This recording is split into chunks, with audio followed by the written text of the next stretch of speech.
네, 오늘 우리에게 주신 하나님의 말씀은 마태복음 13장 44절에서 50절입니다. 마태복음 13장 44절 50절. 오늘 우리에게 주시는 하나님의 말씀을 통하여 오늘 살아 역사하시는 거룩하신 하나님의 음성을 듣고 진리를 깨닫는 복된 은혜가 오늘 우리 가운데 충만케 되시기를 주의 이름으로 축원합니다. 천국은 마치 밭에 감추인 보화와 같으니 사람이 이를 발견한 후 숨겨두고 기뻐하며 돌아가서 자기의 소유를 다 팔아 그 밭을 샀느니라. 또 천국은 마치 좋은 진주를 구하는 장사와 같으니 극히 값진 진주 하나를 발견함에 가서 자기의 소유를 다 팔아 그 진주를 사느니라. 또 천국은 마치 바다에 치고 각종 물고기를 모는 그물과 같으니 그물에 가득함에 물가로 끌어내고 앉아서 좋은 것은 그릇에 담고 못된 것은 내버리느니라. 세상 끝에도 이러하리라. 천사들이 와서 의인 중에서 악인을 갈라내어 풀무불에 던져 넣으리니 거기서 울며 이를 갈리라. 아멘. 한 소리 찬양대에서 하나님께 찬양 드리겠습니다.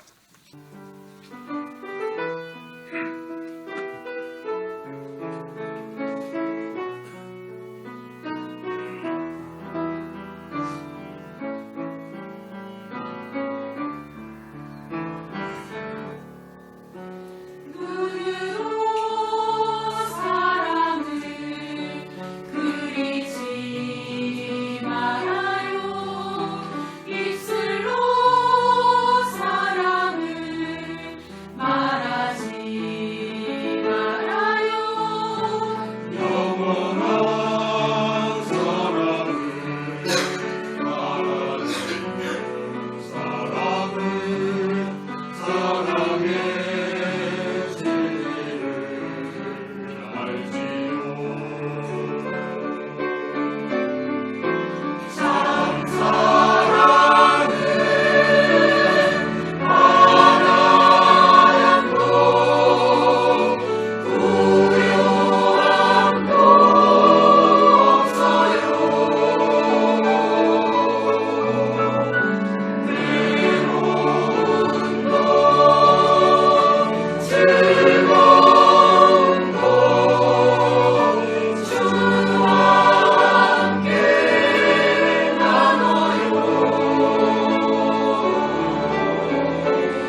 아멘. 할렐루야. 네. 참사랑은 나의 가장 귀한 것을 주는 것이다. 하나님이 우리를 사랑하셨습니다. 그래서 가장 귀한 예수님을 주신 줄로 믿습니다. 우리 땅 그 사랑을 받은 우리들, 오늘도 우리가 이웃에게 가장 귀한 것 예수 그리스도의 복음을 전해주는 일이야말로 가장 귀한 일인 줄로 믿습니다. 오늘 성가대의 아름다운 찬 하나님께 기뻐 받으신 줄로 믿습니다. 우리 다시 한번 경의 박수하겠습니다. 할렐루야. 네, 요즘 환절기가 돼서 그런지 감기 환자가 많아요. 그래서 우리 김요한 집사님이 감기를 달고 살길래 아니 장사같이 소도 때려잡겠는데 왜 맨날 감기에 걸려있나라고 했더니만 그 감기가 저한테로 오더라고요. 예, 큰 소리 할 게 아니에요. 예, 왜 그렇습니까? 이게 사실은 바이러스가 침투하는 거 아니겠어요? 사실 이게 건강은 이게 큰 소리 할 게 아니라 그래서 제가 회개했어요. 그렇구나. 하나님 앞에 우리 모두가 건강 주신 것 감사하고 또 우리가 건강 잘 지키는 것도 중요한 것 같습니다. 네, 오늘 마태복음 13장의 말씀을 주신 최고의 보물이라는 제목으로 보화 같은 말입니다. 말씀을 나누고자 합니다. 오늘 본문에 나오는 이 비유는 유대 땅에서 가끔씩 소개되어서 화제가 되었던 이야기거리가 되었던 것입니다. 이스라엘은 지형적으로 보면 아시아, 아프리카, 유럽 이 세 개의 대륙을 연결하는 통로에 위치하고 있습니다.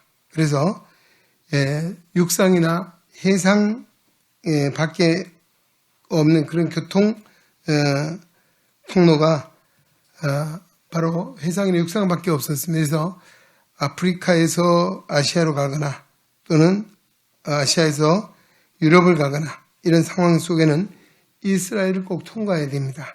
그래서 이 무역의 통로로도 많이 사용되었지만 때로는 전쟁할 때도 있었습니다. 그래서 이 무역을 하거나 전쟁을 할 때도 요충지였기 때문에 그 땅을 차지하기 위해서 많은 싸움이 있었습니다. 이스라엘 역사도 전쟁의 역사라고 우리가 하고 있죠. 이런 전쟁통에 만약 전쟁이 났습니다.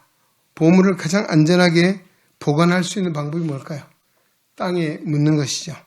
그래서 땅에 숨겨두고 갔다가 전쟁이 끝나면 다시 와 찾는 것이죠.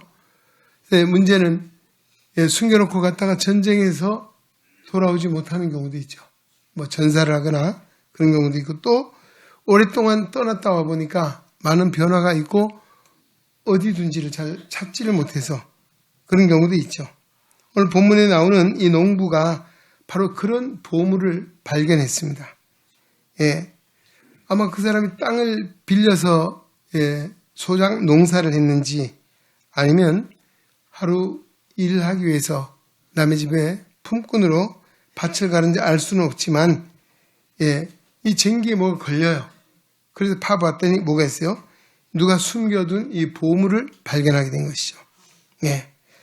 아마 그때 여러분이 농부였다면 어떻게 심정이 어떨까요? 깜짝 놀랐겠죠. 쿵쾅거리고 야 이거 어떻게 할까? 혹시 누가 보진 않았을까? 얼른 덮어두었겠죠. 그리고 어떻게 할까? 고민을 하다 그는 결심을 했습니다. 이 밭을 내가 사야 되겠구나. 문제는 그 땅이 자기의 땅이 아니에요. 그렇죠? 그 당시는 이 보물이 발견되면 그 땅 주인에게로 기속이 됩니다. 그래서 땅 주인에게로 갈 수밖에 없어요. 그래서 이 농부를 얼른 덮어놓고 자 이제 내가 이 밭을 사야 되겠다. 그래서 집에 와서 그 땅을 자기의 소유로 만들기 위해서 있는 것들을 다 팔았습니다. 아마 모르면 우리 신권사님한테도 빌렸을 거예요. 이렇게 돈을 빌려서라도 모아서 땅을 샀죠. 이 사는 과정은 어려울까? 집에 식구들도 아마 아버지가 왜 저럴까? 저 양반이 왜 저럴까? 아마 제 같은 말도 식구들 안 했을까요? 왜? 혹시 발설이 될까봐. 아마 이서 이는 돈을 잘 준비해서 그 밭을 샀다라고 하는 것이죠. 자, 이 오늘 본문에 그 보화를 발견한 밭을 사는 거, 또 아니면 값진 진주를 구하는 장사가 값진 진주를 만나서 진주를 사는 것. 내용은 달라도 의미는 같은 의미입니다. 오늘 예수님께서는 이 비유를 통해서 어떤 도덕적인 교훈을 주려고 하는 것이 아닙니다. 가장 값진 것을 얻기 위해서는 희생이 따라야 되고 대가가 따라야 된다라고 하는 사실을 강조하기 위한 것입니다. 사람이 세상을 살며 인생에 있어서 무엇을 가장 가치 있게 여기느냐에 따라서 그 인생의 삶의 방향이나 삶의 질이 결정된다라고 합니다. 자, 오늘 바로 이런 상황 속에서 우리가 말씀을 보는데요. 성경 안에도 보면 우리 이스라엘의 영도자였던 모세, 히브리서에 뭐라고 말합니까? 그는 바로의 공주의 아들이라 칭함받기를 거절하고 하나님의 백성과 함께 고난받기를 좋아했다. 여러분, 정말 살기 좋은 부귀영화를 누릴 수 있는 것을 포기하고 고난받기를 좋아하는 사람이 어디 있겠습니까? 모세가 바본가? 만약에 모세가 내가 공주의 아들로 사는 것이 좋지, 무슨 소리야? 애굽의 금은보화를 가장 귀한 가치로 여겼다면 그는 세상적으로 그냥 무난히 편안히 부귀영화를 잘 살 수 있을지 모르지만 그가 이스라엘 민족을 구원하는 영도자, 또 이스라엘 민족의 구원의 역사를 이루는 하나님의 종으로서는 쓰임받지 못했을 것이다 라고 하는 것이죠. 우리 아브라함의 경우도 이야기합니다. 아브라함이 여호와의 말씀을 따르지 않고 자기 집, 자기 친척에 사는 것을 마냥 좋아했다면 어떻게 그는 아마 우상을 만들어 파는 장사, 평범한 시민으로 살았을 것입니다. 그러나 그는 하나님의 말씀에 순종하는 것을 귀히 여겼기에 그는 믿음으로써 고향과 친척과 아버지 집을 떠났습니다. 그 결과는 어떻게 됐습니까? 그는 바로 이스라엘 민족의 조상이 되고 믿음의 조상이 된 줄로 믿습니다. 그렇습니다. 우리 성경에도 많은 인물들이 있고 또 역사 가운데도 하나님 앞에 쓰임받았던 인물은 어떤 사람들입니까? 바로 하나님을 믿는 믿음의 가치를 가장 귀한 것으로 여기고 그 믿음을 잡기 위해서, 믿음을 따라 살기를 위해서 세상의 부귀영화를 포기하고 때로는 고난받기를 즐거워하고 심지어는 순교까지 하게 되는 이와 같은 역사들을 성경은 말해주고 있습니다. 사랑하는 성도 여러분, 오늘 우리는 어떻습니까? 뭘 가장 귀한 가치로 여기고 살아가고 있습니까? 오늘 이 본문의 말씀을 통해서 우리가 주님의 음성을 듣기 원합니다.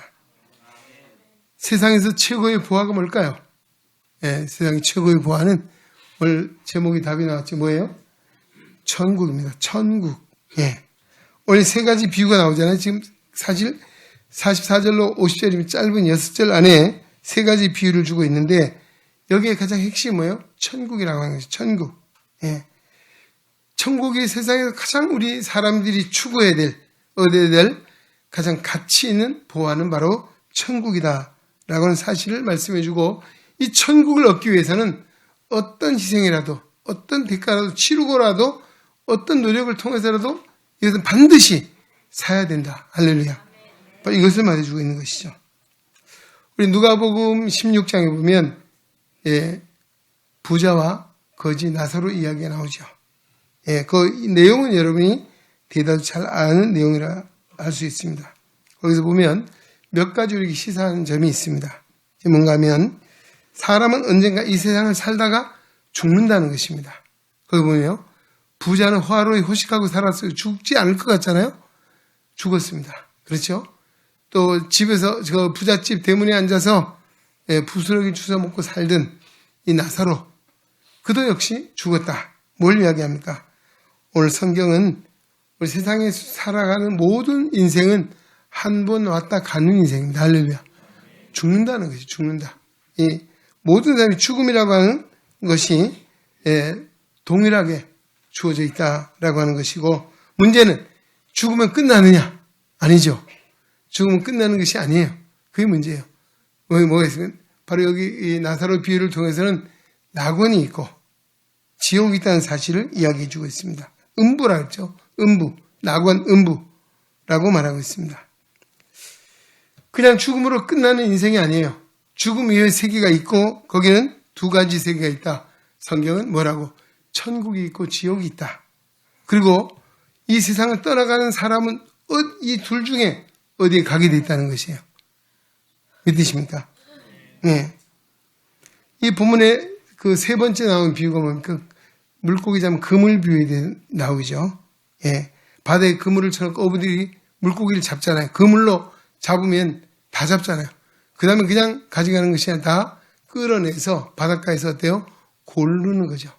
예. 좋은 것은 담고 못된 것은 버린다. 뭐 못됐다는 물고기가 못된 게 어디 있겠습니까? 예, 쓸모없는 것들이겠죠. 버린다는 것입니다. 세상 끝날에도 이런 일이 있을 것이다. 그건 뭐예요? 세상 끝날에도 우리 사람이 하나님께서 고르는 거예요. 예. 정말 의인은 골라서 어디에? 천국에. 그리고 악인은 어디고? 지옥에 버린다는 거예요. 풀무불 속에 던져짐을 당하게 될 것이다 라고 말씀해 주고 있죠. 여러분, 우리가 이 세상 죽으면 끝나는 인생이 아니에요. 근데 많은 사람들이 이 영의 눈, 믿음이 없으니까 죽으면 끝나지 뭐가 있어. 자기 생각이죠. 내일도 알 수 없는 연약한 인생이 어떻게 알겠어요? 예. 오늘 우리 하나님을 알고 하나님 말씀을 믿고 하나님 말씀을 통해서 알려주시니까 하나님께 계시해 주시니까 우리가 천국이 있음을 알고 지옥이 있음을 알게 된 건 아니겠어요? 그렇죠? 그렇습니다. 그 다음 뭐예요? 이 세상은 잠깐의 세상이지만 다음 세상은 무슨 영원한 세상이다. 할렐루야. 예. 이 잠깐의 세상. 모세는 시편 90편에 인생이 뭐예요? 70이요. 강건하면 80이라도 돌아보면 인생에 남는 건 수고와 슬픔밖에 없고 근데 7, 80년의 세월이 얼마나 빨리 가니 날아간다라고 이야기를 했습니다. 예, 요즘은 7, 80이 아니죠. 백수가 시대가 되어서 아마 80, 90, 100 넘어 사신 분도 계시잖아요. 그러나 어쨌든 영원에 비하면 이 세상의 인간의 삶은 100년을 살아도 한 정점 같다. 밤의 한 순간 같을 것이다 라고 성경은 말하고 있습니다. 지나고 나면 잠깐이죠. 예. 김기태 장군 그렇지 않습니까? 예. 예. 젊은 청년 때가 있었는데 예. 이제 지나고 나니까 야 이렇게 세월이 빨리 지나가는 거야. 잠깐이구나. 예. 저는 요즘 눈을 감았다 뜨니까 한 달씩 그냥 지나가는 것 같아요. 예. 이렇게 빠른지 몰랐어요. 예. 이게 우리 세상 사는 인생입니다. 이게 그러나 다음 세상은 영원하다는 것입니다. 영원이라는 것에 우리가 잘 이해가 안 되죠. 영원히 안 살아봤으니까. 거기는 영원한 세상이다. 왜? 하나님이 영원하신 분이고 영이신 하나님은 영원한 분이십니다. 하나님의 형상대로 지음받은 우리 인간도 영적인 존재입니다. 죽으면 끝나는 존재가 아니라 우리 영혼이 죽으면 영원한 세계로 간다라고 하는 것이죠. 근데 그 두 가지 영원한 세계, 이 땅에 살아가면서도 어때요? 잘 살고 싶고 좋은 환경에 살고 싶잖아요. 누가 고생하고 고난 속에 살고 싶은 사람 누가 있겠습니까? 근데 이것은 이 100년 잠깐 사는 세상이지만 죽음 이후의 세계도 그 두 가지 세계가 극명하게 있다는 사실을 알고 있는데 어디 가시겠습니까? 예? 어디 가겠어요? 풀무불 속에 던져지고 싶습니까? 천국에 가고 싶습니까? 오늘 바로 이 누가복음 16장의 나사로 비유를 통해서 거지와 나사로 비유 통해 우리에게 그 천국에 대한 시사점을 우리에게 주고 있어요. 예. 이처럼 중요한 일입니다. 예수 믿는 것이 그냥 믿어도 되고 안 믿어도 되는 것이 아니라 정말 인간 사이에서 가장 중요한 일이고 최고의 일이라는 것입니다. 할렐루야. 그래서 이 세상의 최고의 가치가 뭐냐? 바로 지금 말씀드린 대로 천국이라고 말씀드렸습니다. 천국. 예. 이 본문에 나오는 바로 보화의 이야기는 바로 천국을 말하는 것입니다. 이 세상에서 가장 우리가 귀히 여겨야 될 것, 소중히 여겨야 될 것, 무엇이든 다 죽어도 사야 될 것이 있다면 천국이에요. 할렐루야. 예. 그 다음에 중요한 건 뭡니까? 자, 이 보화를 얻을 수 있는 방법이죠. 어떻게 천국에 갈 수 있느냐라고 하는 문제를 성경은 말하고 있습니다. 그게 뭡니까?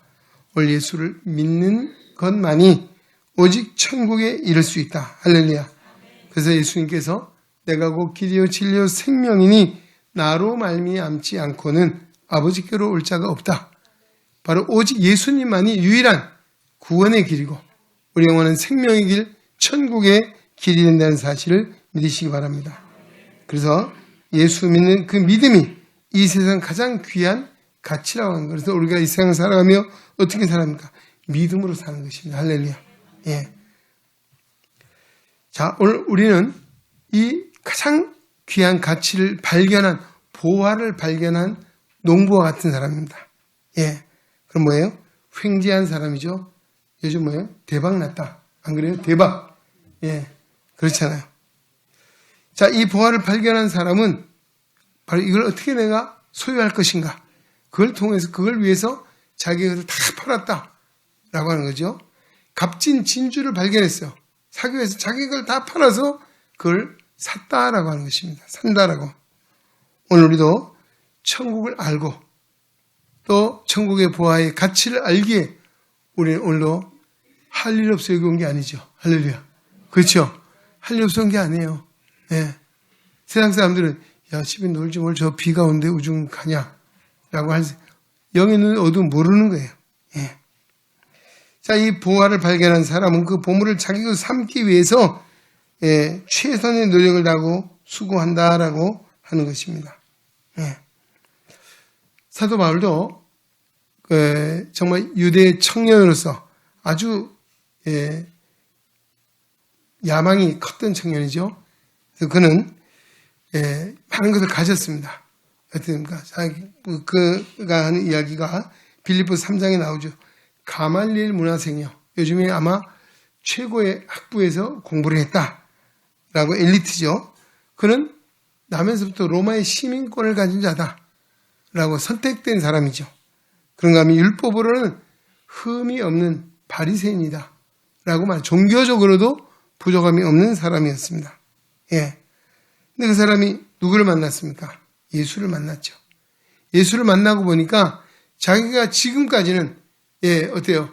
정말 최고의 공부를 하고 또 최고의 신분을 가지고 그리고 또한 본인은 종교적으로도 흠이 없으면 최고라고 자부심을 가졌습니다. 그러나 예수 그리스도 보화를 발견하고 나니 잘못 알았어요. 잘못 생각했어요. 그래서 그는 뭐라고 말했습니까? 그는 정말 이 모든 걸 금은 보화를 발견한 것처럼 살았는데 자기가 가진 것이 모든 것을 해로 여기고 모든 것을 잃어버리고 그 다음에 뭐예요? 심하게 모든 것을 배설물로 여겼다. 여러분 배설물이 뭐예요? 똥 아니에요. 예. 여러분 참 놀라운 일이죠. 정말 지금까지 최고로 추구해 왔던 것들이 이게 아무것도 아니었구나 라는 사실을 알고 그는 예수 그리스도를 아는 지식이 가장 고상하기 때문에 이 모든 세상에 자기가 추구해왔던 것들을 해로 여기고 잃어버리고 배설물로 여겼다라고 그는 고백을 했던 것이죠. 할렐루야. 그렇습니다. 오늘 우리가 천국의 보화를 발견한 사람은 세상 사람들이 살아가는 그 삶의 모습, 행태, 아웅다웅 그 뭐예요? 무엇을 먹을까, 무엇을 마시고 입을까 하는 것 때문에 사람과의 싸우고 분쟁하고 죽이고 살리고 이런 일들이 얼마나 많이 일어나고 있습니까?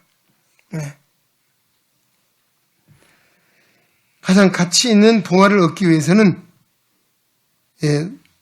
소중하지 않는, 영원하지 않는 세상 것들을 포기할 수 있는 용기가 있어야 된다. 그게 뭐예요? 생각을 바꾸는 거예요. 생각을 바꾸는 거. 다 버리는 거 물론 할 수 있어요. 그러나 중요한 것은 내가 지금까지 최고로 여겼던 것들이 최고가 아니구나. 잘못된 것이구나. 정말 나는 오직 천국의 보화만을, 천국 복만을 사모하며 살아야 되겠구나. 할렐루야. 그 믿음을 가지고 사는 것이죠. 우리 성경에도 누가복음 18장에 보면 부자 관원 청년 이야기가 나와요. 그가 부자이면서 관원이었어요. 요즘 말하면 아마 국회의원 정도 되는 그런 지위도 있고 돈도 많은 사람. 부족함이 없잖아요. 근데 그가 뭐가 그래도 시원찮나 봐요. 밤에 예수님을 찾아왔잖아요. 뭐라고 말합니까? 선생님, 선한 선생님, 제가 무엇을 해야 영생을 얻을 수 있습니까? 여러분, 국회의원 돼가지고 영생을 얻을 수 없나 봐요. 그렇죠? 예, 갑부가 되고 기업의 총수가 되어도 그거 가지고는 천국을 얻을 수 없나 봐요. 바로 이 사람은 그런 고민이에요. 뭔가 천국 갈 자신이 없어요. 영생을 얻을 자신이 없는 거예요. 그래서 예수님께 물었잖아요. 그랬더니 예수님이 뭐라고 하니까 내가 알고 있는 계명이 있다면 다 지켜라. 예, 우리 10계명에 대한 이야기를 했죠. 그러자 그거 하는 이야기가 선생님 제가 어려서부터 다 알고 잘 지켜왔습니다. 라고 했더니 예수님께서 한마디로 하죠. 내가 한 가지 부족한 것이 있다. 예, 내게 있는 것을 팔아서 가난한 자들이 주라. 그리고 와서 나를 따르라. 라고 했습니다. 예, 이 청년이 돈이 많은 부자가 돈 버리기 어려운가 봐요. 팔아서 가난한 자에게 주라니까 못하는 거예요. 아무리 고민에 빠졌겠죠. 또 이 국회의원 자리도 놓치고 싶지 않은 거예요. 결국은 고민하다가 돌아가 버렸다. 예, 세상 것을 선택한 것이죠. 예, 세상의 재물과 명예를 선택하고 영생을 포기했다. 이 사람은 그렇게 뭐라고 하니까 어리석은 부자다. 어리석은 자. 세상에는 어떻게 잘 사는 것 같지만 어리석은 사람 많이 있습니다. 오늘 우리도 지금도 어리석은 생각 속에 살아가고 있지 않습니까? 그래요? 예, 바꾸세요. 오늘 이 말씀 듣고 바꾸셔야 돼요. 어리석은 생각 버려야죠. 예. 물론 세상에 살아가면서 재물도 필요하고 권력도 때로는 필요하지만 그러나 그것이 우리를 구원하겠느냐. 영생 얻게 할 수 없다는 것이죠. 그래서 그거는 잠시 있다 없어지는 것이고 사라지는 것이기에 잠시 있다 없어지는 것은 우리가 추구할 것이 못 된다는 거죠. 근데 거기에 매여 사는 이들이 너무나 많은 것이에요. 그것 때문에 거기 목숨 걸고 사는 사람이 이게 바로 어리석은 자들이죠. 이런 면에서 아까 우리 맞아요 그러셨는데 이 부자 청년에게 남의 일 같지 않고 내 일처럼 그래서 세상을 포기한다는 것이 쉽지 않다라고 하는 것을 우리가 알 수 있는 것이죠. 예. 문제는 우리가 눈에 보이는 것과 보이지 않는 것이 있다. 이걸 잘 몰라요. 그러니까 눈에 보이지 않는 것이 안 보이니까 보이는 것만 생각하는 거예요. 예. 이 청년에게 있어서 뭐예요? 예. 이 재물의 문제, 권력의 문제는 현실의 문제예요. 그러나 영생은 어때요? 세상 이후의 문제로 보는 거죠. 그러니까 당장 눈에 보여지는 것이 우선되고 눈에 보여지는 것이 어때요? 그것이 바로 자기가 선택하는 거예요. 그러다 보니까 미래를 포기하게 되는 이런 어리석은 삶을 살게 된다는 것이죠. 우리가 필요한 것이 뭐냐? 믿음의 눈입니다. 할렐루야. 예. 육안이 밝은 것도 중요하죠. 그렇죠? 저도 좀 밝아서 운전도 해보고 그러면 좋겠어요. 예. 참 때로는 너무 어려울 때가 있어요. 왜냐하면 요즘 만남이 미팅이 많잖아요. 근데 그냥 지하철 타고 대중교통에 갈 수 있으면 좋은데 저기 섬에 어디 가서 만난다. 제가 31일 날도 그런 모임이 하나 있어요. 이거 어떻게 가야지? 그래서 제가 요즘 광역콜 얘기 가서 문의를 해봤더니 거기까지 안 데려준대요. 예. 그래요. 그래요? 어떻게 할 수? 그래서 내가 김요한 집사님 그냥 하루 나를 위해 봉사해줘라. 그래갖고, 하여튼 이런, 상황. 정말 우리가 육신이 밝아서 건강히 사는 것도 중요하지만 더 중요한 것이 있어요. 육신의 눈을 비록 어두워도 영의 눈, 믿음의 눈이 있어야 합니다. 할렐루야. 네. 믿음의 눈은 보이지 않는 세계를 보는 것이고 보이지 않는 것을 믿는 것입니다. 보이는 것은 잠깐이요. 보이지 않는 것은 영원합니다. 믿으십니까? 네. 그렇습니다. 보이는 것 잠깐, 아까 말씀드렸죠. 7, 80년, 100년이에요. 보이지 않는 것은 영원한 것이다. 라고 말했습니다. 네. 우리가 사순절을 보니 기도할 제목이 많이 있지만 우선 기도할 것이 뭐예요? 내게 믿음의 눈을 열어주십시오. 할렐루야. 정말 중요한 이야기입니다. 믿음의 눈이 열리면 어때요? 세상 누구도 부러울 것이 없어요. 세상 부러울 것이 없으면 뭐예요? 인간사의 문제가 다 해결된 거 아니겠습니까? 네. 히브리서에 나오는 믿음의 용장들에 대한 이야기 11장에 쫙 나오죠. 이렇게 말했습니다. 믿음으로 아벨은 가인보다 더 나은 제사를 드렸다. 믿음으로 아브라함은 하나님의 말씀에 순종했다. 믿음으로 기생 라합은 정탐꾼들을 숨겨주었다. 할렐루야. 여러분 현실을 보면 어때요? 죽을지도 모르는데 정탐꾼을 왜 숨겨줍니까? 예? 고향 친척 아버지 집 떠나면 죽을지도 내일 알 수 없는데 어떻게 그걸 떠날 수 있습니까? 응? 그러나 이들이 뭐예요? 믿음의 눈이 열렸기에 믿음으로 행했다는 것입니다. 할렐루야. 오늘 우리가 세상을 살아가면서 뭐예요? 바로 믿음으로. 누구를? 하나님을 믿는 믿음. 그래서 하나님의 말씀을 믿는 믿음입니다. 할렐루야. 그 믿음으로 사는 것입니다. 우리에게 필요한 건 뭐예요? 믿음의 눈입니다. 영의 눈, 믿음의 눈. 오늘 우리가 믿음의 눈이 있으면 가장 귀한 것이 뭔지를 알고 우리가 가야 될 인생의 목적지도 알고 내가 무엇을 위해 살아야 될지도 알게 되는 것은 바로 믿음의 눈이 열릴 때인 줄로 믿습니다. 예. 그리고 바울은 예수 그리스도를 아는 지식이 가장 고상하다. 그렇게 말했죠. 왜 그랬습니까? 예수 안에는 모든 지혜와 모든 지식과 모든 보화가 감추어져 있기 때문인 줄로 믿습니다. 그 주님이 말씀합니다. 너희는 먼저 그의 나라와 그의 일을 구하라. 그리하면 이 모든 것을 너에게 더하시리라. 할렐루야. 우리가 믿음이 바로 서면 세상에 부러울 것이 없어요. 할렐루야. 믿음이 바로 서면 하나님의 필요를 채워주시고 뭐예요? 먼저 하나님과 관계가 회복이 되고 믿음의 눈을 떠서 가장 소중한 가치, 천국의 가치를 안다면 그 다음 뭐예요? 하나님 나라 의를 위해 살게 되고 믿음으로 살 때 이 모든 것, 그 앞에 마태복음 6장에 나오죠. 사람들이 무엇을 먹을까, 무엇을 염려. 야, 내가 키가 어떻게 하면 좀 더 클 수 있을까? 내가 어떻게 하면 좀 살 좀 빠져 날씬해질 수 있을까? 걱정 안 하는 사람도 많이 계신 것 같아. 걱정 좀 하고 살아야죠. 안 그래요? 예. 무슨 말인지 안 들리세요? 예. 저도 걱정 좀 하고 살아야 되는 사람 중에 하나입니다. 예. 어쨌든 믿음의 눈이 열리고 하면 세상의 그 아까 먹고 마시고 사는 문제, 이것도 아무 문제가 되지 않습니다. 하나님이 우리의 필요를 채워주시고 그런 것 때문에 걱정하는 게 뭐예요? 기후입니다. 기후. 거기에 뭐예요? 쓸데없는 걱정하면 거기에 마귀가 그래 잘한다. 맞아. 예, 그런 것이죠. 오늘 우리는 최고의 보화인 천국을 발견한 자들입니다. 할렐루야. 이 믿음의 눈이 열려서 예수를 잘 믿음으로 말미암아 오늘도 우리가 후회 없는 정말 세상을 살아가면서 가장 보람있고 가치있고 행복한 삶을 살았노라고 고백할 수 있는 우리 은행의 성도 되시길 주의 이름으로 축원합니다. 이제는 우리 주 예수 그리스도의 은혜와 하나님 아버지의 놀라우신 사랑하심과 성령의 감화, 감동, 내주 역사, 충만, 치유, 인도하심이 거룩한 성의를 기억하고 주님 앞에 예배하며 생명의 말씀 마태복음 13장 44절로 50절의 말씀을 마음에 새기고 오늘 천국 부활을 발견한 우리들 천국 부활을 위하여 믿음으로 살기를 결단하고 하나님의 영광이 세상으로 나아가는 우리 은행에 온 성도들 머리 위에 저들의 가정과 생활 속에 주님의 거룩한 몸된 교회와 이 나라와 이 민족 위에 이제로부터 영원토록 함께 계시기를 간절히 축원하옵나이다. 아멘.